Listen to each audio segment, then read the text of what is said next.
आज मध्य प्रदेश की विधानसभा के अंदर अतिथि विद्वानों का मुद्दा उठाया गया। इसके पहले भी अतिथि विद्वानों के विषय पे 2-3 दिन की विधानसभाओं में समय मांगा गया, मगर विधानसभा अध्यक्ष जी के द्वारा समय नहीं मिल पाया। विधानसभा में शून्यकाल, ध्यानाकर्षण स्थगन के लिए भी विधानसभा में दिया गया और ये मैंने दिया था पहले दिन 17 तारीख को भी, मगर आज दिन तक हमारे इसको उच्च अतिथि विद्वान वालों को अग्राह्य कर दिया गया। इससे स्पष्ट है कि सरकार अतिथि विद्वानों के विषय पर कोई बात करना नहीं चाहती। मेरा कहना ये है कि जो उनका जो उनके चुनावी घोषणा पत्र हैं, वचन पत्र है, उस वचन पत्र में अतिथि विद्वानों को रोस्टर के अनुसार नियमित करने की नीति बनाएंगे। पीएससी में चयन न होने की स्थिति में उनको निकाला नहीं जाएगा, ये उनका कहना है। माने उनको नियमित करना और दूसरी बात उनको नहीं निकालना जाना। ना तो उन्होंने 1 साल में नियमित किया और ना ही उन्होंने अभी तक उनको सबको 2000 से ज़्यादा लोग हैं जिनके हाथों में ये लेटर पकड़ा दिया गया कि आप जिस स्थान पर अतिथि विद्वान थे वहाँ पर कोई दूसरा आ गया है, इसलिए अब आपको हटाया जा रहा है। अब जब वो हट गए हैं तो फिर वो कैसे रहेंगे? 27 साल तक 20, 22, 23, 24, 25 ऐसे लोग वहाँ पर हैं और इसलिए उनको नहीं किया। अभी आज विधानसभा के अंदर जवाब देते समय माननीय उच्च शिक्षा मंत्री ने बोला कि आपकी 15 साल सरकार रही तो आपने क्या किया। मैं आपको बता रहा हूँ, ये 8/1/2007 का एक आदेश है और इस आदेश में स्पष्ट लिखा हुआ है कि जो अतिथि विद्वान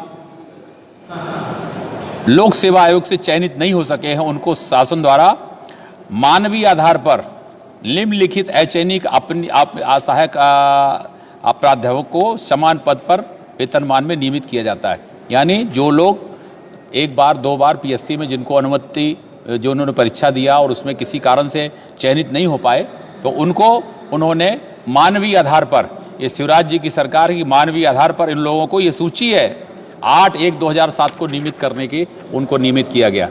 मेरा कहना ये है कि जब इतने वर्षों से आप अतिथि विद्वान को ले रहे हैं और आपने अपने वचन पत्र में कहा है तो आप उनको निकालो नहीं और ये कहते हैं कि हमें 2 साल का और मौका चाहिए। 2 साल तक ये क्या करेंगे? जिनको आप 5000 अतिथि विद्वानों को जब आप निकाल देंगे तो ये 2 साल तक कहाँ जाएंगे? इनकी स्थिति ये हो गई कि जो इतने वर्षों से जो नौकरी कर रहे हैं उनके बच्चे भूखे। कुछ तो ऐसे लोग हैं जिनके माता पिता दोनों वृद्ध हैं और जो विकलांग हैं और जिनके अपने पास आय का यही बात साधन है और घर में 1 इंच जमीन नहीं है, रहने को घर नहीं है, ये कहाँ जाएंगे? ऐसे लोग कहाँ जाएंगे? तो ये अमानवीय सरकार है और अतिथि विद्वानों के साथ ये गलत कर रही। मेरा ये कहना है स्पष्ट तौर से कि आप अपना जो वचन था उसको पूरा करिए। अभी यहाँ पर 10 दिन से लोग आमरण, 11 तारीख से लोग आमरण अनशन में हैं, कोई सुनने के लिए नहीं आया। कोई डॉक्टर बाद में 1 हफ्ते बाद हम लोग वहाँ पे गए, शिवराज जी वहाँ पे गए, पूर्व मुख्यमंत्री शिवराज जी वहाँ पे गए, वर्तमान में हमारे विधायक दल के नेता वहाँ पर गए और सब लोगों ने मांग की।